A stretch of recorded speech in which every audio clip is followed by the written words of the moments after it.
Salut tout le monde, bienvenue à ce nouvel épisode du balado Automédia. On est aujourd'hui en direct de la matinée média du Salon de l'Auto international de Montréal, édition 2026. 2026, ce qui était jadis une journée média est devenu depuis quelques années une matinée média parce qu'on s'adapte finalement. Ben voilà, ça nous a quand même donné l'occasion de faire le tour un petit peu du salon, voir un peu ce qui se passe sur place.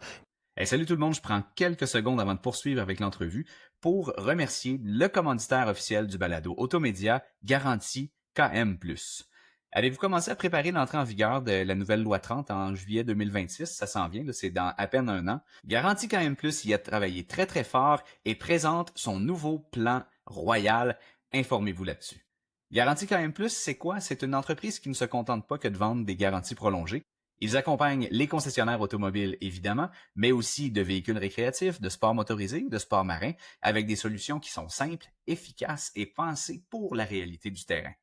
Grâce à une équipe qui est omniprésente partout sur le territoire, à l'écoute et proactive, KM+ comprend vos enjeux des concessionnaires et vous aide concrètement à augmenter vos ventes, à optimiser la performance de votre département F&I et à bâtir une relation durable avec votre clientèle.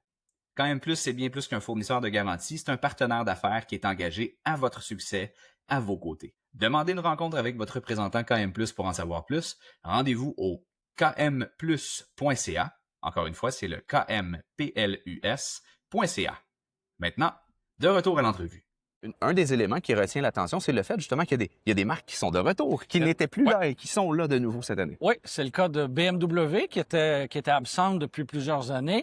C'est le cas de Audi qui effectue un retour cette année au Salon de l'Auto de Montréal. Évidemment, c'est une technique marketing comme une autre, hein, un salon de l'auto. Fait qu'on peut imaginer que peut-être les concessionnaires du Grand Montréal ont fait pression sur le manufacturier parce qu'on sait que le Salon de Montréal a son importance. Bon an, mal an, il y a toujours entre 180 000, 200 000 personnes qui visitent le salon chaque année. Des gens qui le font par passion, par intérêt pour l'automobile, mais aussi des gens qui le font dans un but de magasiner un véhicule. Donc, deux marques qui sont de retour. De marques aussi de luxe qui sont de retour.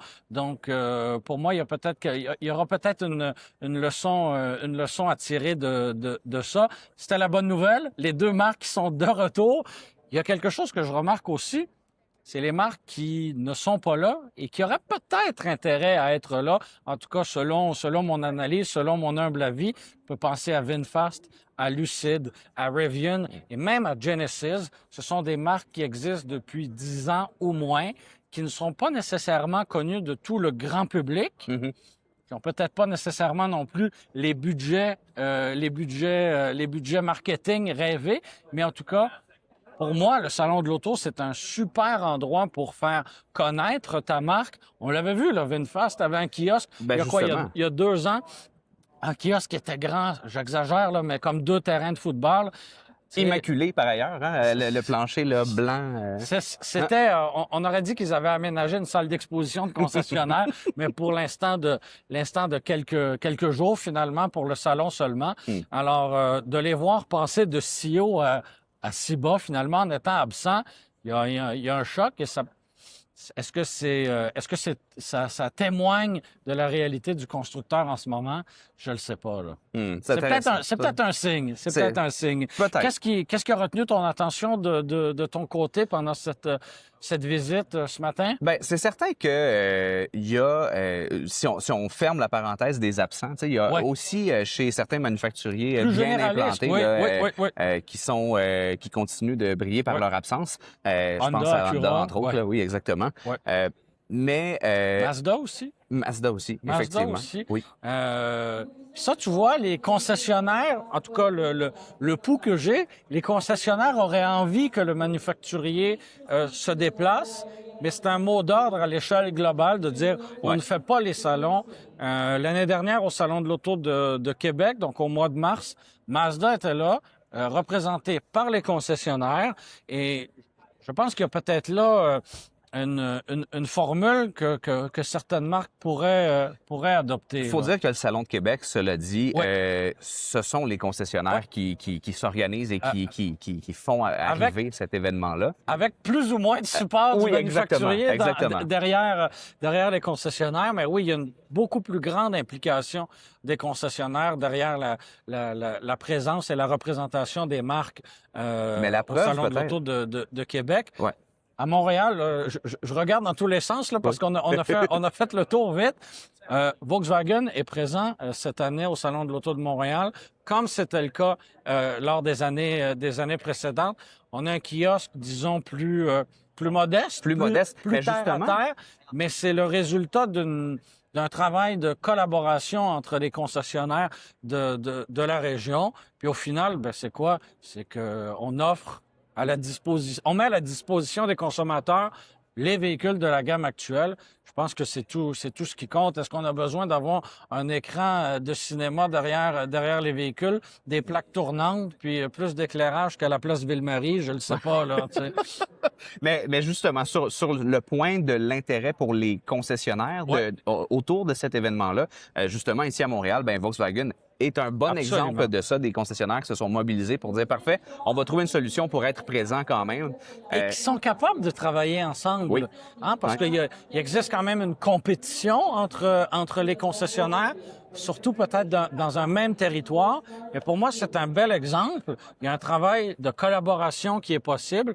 Peut-être que d'autres marques absentes et non représentées depuis plusieurs années auraient peut-être intérêt à regarder ça du coin de l'œil et à l'explorer pour les années à venir. Je vois aussi, évidemment, certains concessionnaires qui ont commencé, notamment cette semaine, là, à publier des invitations à leur propre version ou à leur propre thématique, vraiment plus dans une approche marketing, mais de dire c'est la semaine du Salon de l'auto, c'est l'événement Salon de l'auto en concession, d'essayer de faire attirer les gens justement directement en concession, notamment du côté des concessionnaires et des groupes qui sont peut-être moins représentés sur le plancher du salon comme tel. Donc, ici. profiter en quelque sorte de l'effervescence et du fait que les consommateurs montréalais et québécois pensent automobile pendant une semaine. Là. Ben justement, puis ceux qui prévoient justement changer un véhicule dans les prochains mois, au courant de j'ai envie de dire probablement de l'année ou du moins de la première moitié de l'année, souvent, ben, le salon de l'auto est l'endroit où ils vont se faire une tête, où ils vont justement Peut-être voir le véhicule pour la trouver les première options. fois. On l'a vu Exact. dans une publicité,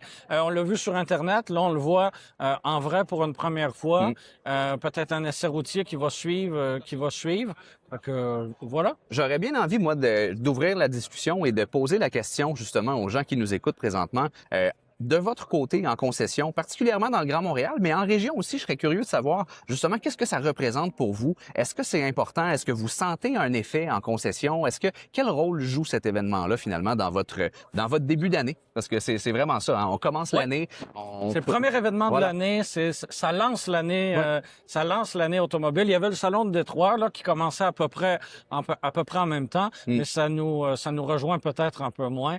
Fait que ici, tout le monde est bien excité par le début du Salon de l'auto à Montréal. Voilà. Si on parle un peu j'ai envie de dire des principaux défis ou des choses qu'on va regarder, qu'on va suivre de près, notamment chez Automédia en 2026 et avec nos collaborateurs et les concessionnaires avec qui on travaille.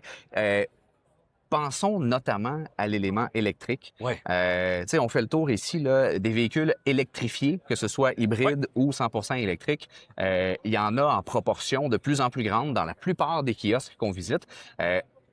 Mais vous le savez, on le sait, les subventions, elles, sont en train de quitter. Oui, contrairement à la neige, contrairement à la neige qui ne fond pas, les subventions, elles, ont fondu. Elles avaient fondu l'année dernière à ce moment-ci. Elles avaient d'ailleurs été interrompues pendant un certain temps après le salon de l'auto. Là, il reste quoi, 1000 $ pour 2000 $, oui. 2000 $ maximum. Donc, est-ce que ça a une grande incidence pour les consommateurs? On le voit dans les chiffres. On le voit de la manière aussi dont les manufacturiers ont ajusté les taux d'intérêt, les valeurs de résiduelles, ce qui fait que le véhicule électrique, aujourd'hui, pour le consommateur, ne coûte pas forcément plus cher qu'en fin d'année 2025. On disait... l'année dernière et l'autre année précédente, l'électrique était sur toutes les lèvres. Ouais. On sent que le phénomène s'estompe. Hein? Donc, les gens qui avaient adopté peut-être la technologie électrique l'ont fait. Ouais.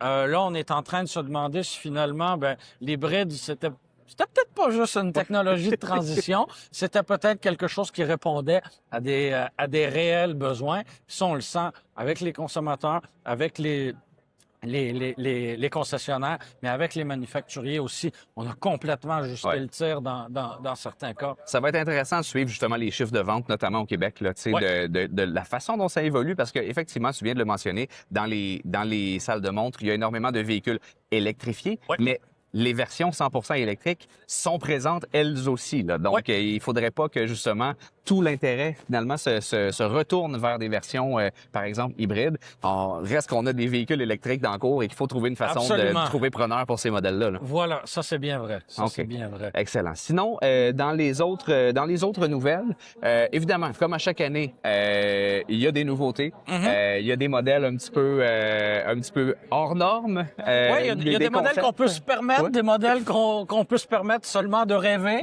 Mais oui, c'est ça. C'est essentiellement la même formule que l'année dernière par le passé. Il y a à peu près de tout. Il y a des essais aussi de véhicules électriques encore cette année. Il y a petit truc à noter.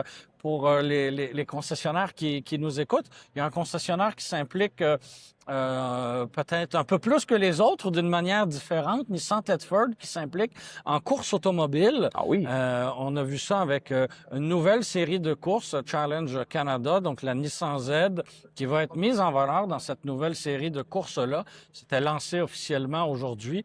Alors, on sait que c'est un combat qui est pas facile, hein, la course automobile au Québec. On voit les pistes fermées ou avoir du mal à survivre. Donc, de voir un concessionnaire du Québec qui s'implique dans la course automobile, je pense que ça valait la peine qu'on le souligne. Intéressant. Écoutez, donc c'est ce qui fait le tour de notre petit constat à la volée là, en pleine matinée média ici au salon. Encore une fois, j'ai envie de vous lancer l'invitation. Écrivez-nous dans les commentaires, écrivez-nous par courriel à info@automedia.ca.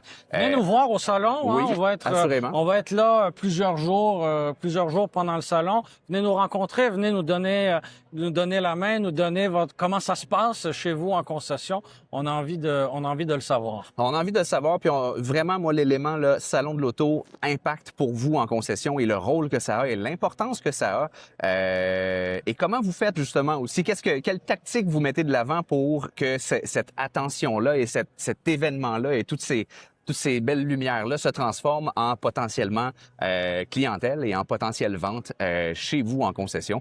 Donc, parlons-en. Et entre-temps, bon salon, bon gala ce soir. On aura l'occasion de croiser sans doute. On va se mettre propre. Oui, c'est ça. On va aller se changer, prendre une petite douche et on va se revoir ce soir pour le gala avant-première bénéfice. Comme toujours, là, au salon, c'est levée de fonds en même temps. Hein? Voilà. Prenons un petit 2 minutes quand même pour parler que il y a une bonne cause derrière tout ça. Absolument, avec la fondation de la corporation, là, plusieurs milliers de dollars, plusieurs centaines de milliers de dollars. On le saura un peu plus tard aujourd'hui. Exactement. Donc, suivez ça sur automedia.ca. On vous dévoile le montant exact dans les prochains jours, ou en fait, ce sera déjà en ligne quand vous verrez cet épisode. Donc, Germain, bon salon. Merci beaucoup, Jean-François. Bon salon à toi aussi. Yes.